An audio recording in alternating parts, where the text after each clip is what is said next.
جی بسم اللہ الرحمن الرحیم جی تمام دیکھنے والوں کی خدمت میں السلام علیکم ورحمۃ اللہ وبرکاتہ۔ سلامتی نیوز کا ہمیشہ سے یہ خاصہ رہا ہے کہ ہم نے کوشش یہ کی ہے کہ ہم مثبت اور تعمیری گفتگو اور معلومات انفارمیشن آپ تک پہنچا سکیں۔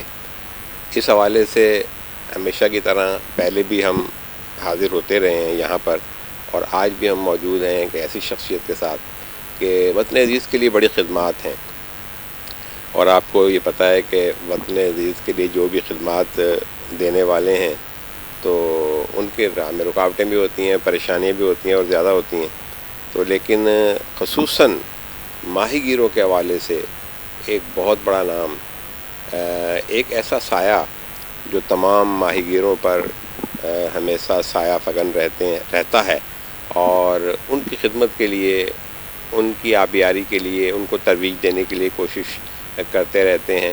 تو آج ہم موجود ہیں جناب سن آف دا سی، جناب فیروز گابا صاحب کے ساتھ۔ فیروز گابا صاحب السلام علیکم ورحمۃ اللہ۔ السلام۔ گابا صاحب کیسے مزاج ہیں آپ کی؟ خیریت سے؟ شکر الحمدللہ، اللہ کا لاکھ شکر ہے۔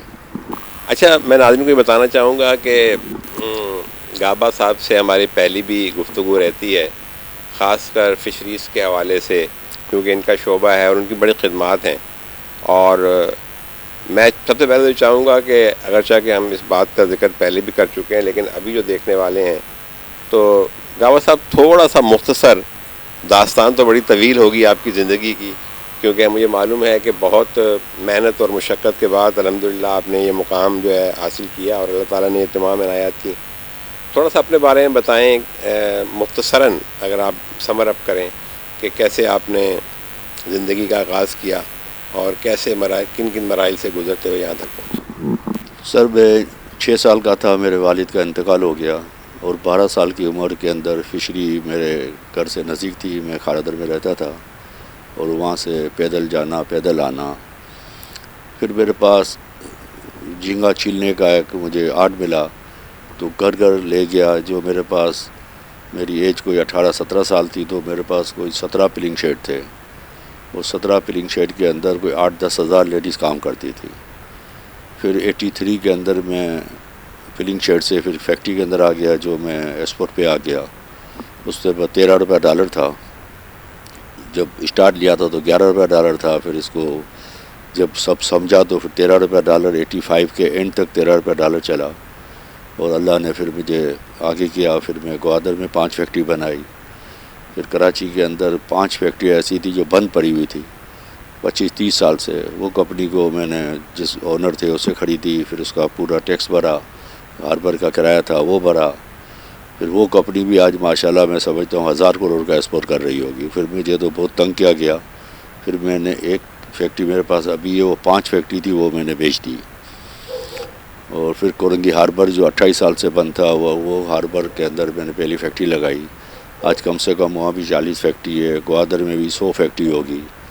تو اللہ کا شکر ہے، اللہ نے برکت بھی دی، اللہ نے ہمت بھی دی، اور اچھے سے اچھا کام کرتے گئے۔ آج بھی اللہ کے حکم سے میں ہر سال کا ایوارڈ لیتا ہوں، وہ اللہ دلانے والا ہے، محنت کرتے، اچھی کوالٹی بیچتے۔